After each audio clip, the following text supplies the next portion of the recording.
What's up? Think International, Jeff Morris here. I'm here with Brian Houston, founder of Hillsong, pastor of Hillsong, and just an all-around incredible guy. How you doing? I'm doing well, thank you. You're a good guy yourself. Oh, thank you. I appreciate that, man, for sure.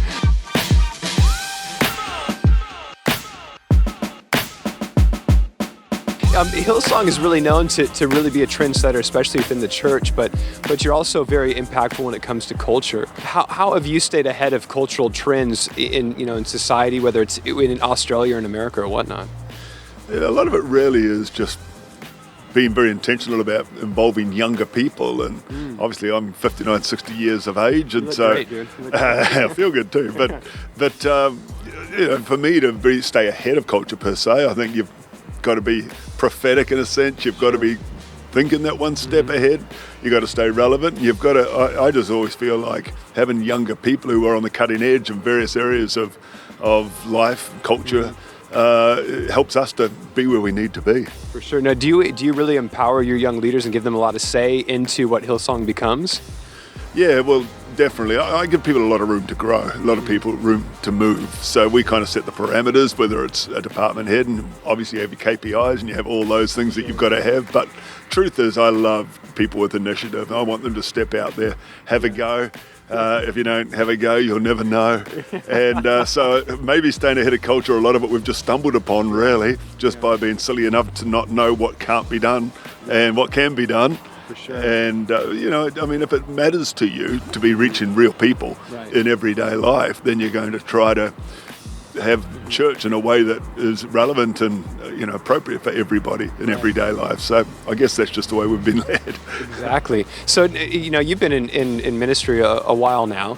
You've had a lot of successes, and there's also been some failures and stuff. So if you could go back and talk to yourself when you're first starting ministry, the whole thought process of, if I knew then what I know now, like what would I tell myself? It's an amazing thing because, sure, we have learned but on the job, obviously made mistakes along the way.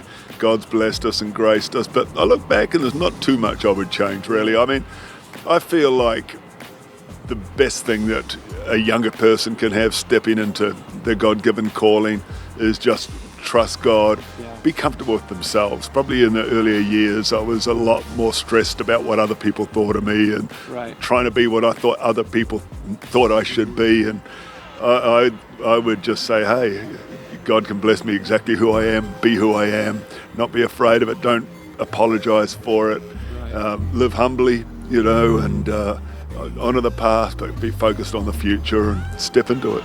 That's great. What do you do as a pastor to stay connected to the community in which you guys pastor in? Well, it's a challenge because our church is obviously a big church, but on top of that, I kind of live in a big world. I travel a lot, and we've got campuses now in various countries around the world. So it's a challenge, but I do keep, close to. I get comprehensive reports every Friday, and they everything from what's going on in the campuses to all of the departments of church life to actually in people's own lives. People who are in hospital, people who are, and oftentimes I'll see names there that I know. And I feel like if you care about the people, you tend to just find a way of knowing what's going on. And even though our church is huge, I think sometimes people get surprised because I come back in on a Sunday and I can know what's going on in an individual person's world. I think information's really important, and you've got to just be careful that even though your focus is high, that you've got the kind of information where you can know what's really going on. So then, as far as like you said, you guys are global now. You're all over the place, and you have hundreds and hundreds of staff. But before that time, what did you do to really to find, build, and create an incredible team?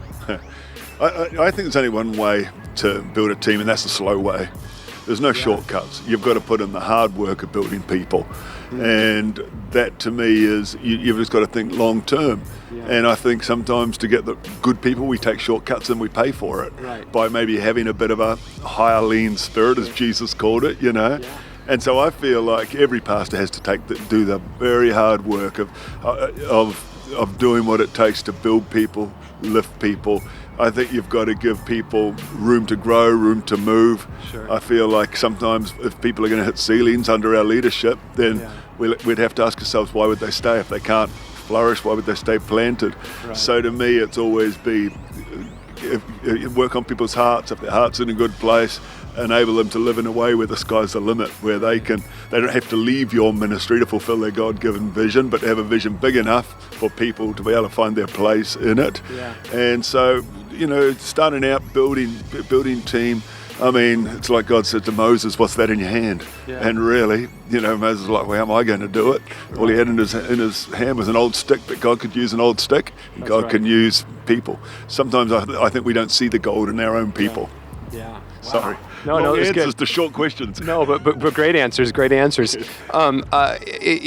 You say that you built a church that you'd want to go to, that you'd want to be a part of. What are like maybe 1, 2, 3 things that are so important to being the culture and being the church that you want to be? Well, I just look back to when Bobby and I started at our church, because people say, how did you build a strong church culture? And I thought, how did I? And I thought, I never really tried to build a church culture. We just had to be. Yeah. Like in those days, there was no one else to sweep the floor after the service in the little school hall. I had to do it myself.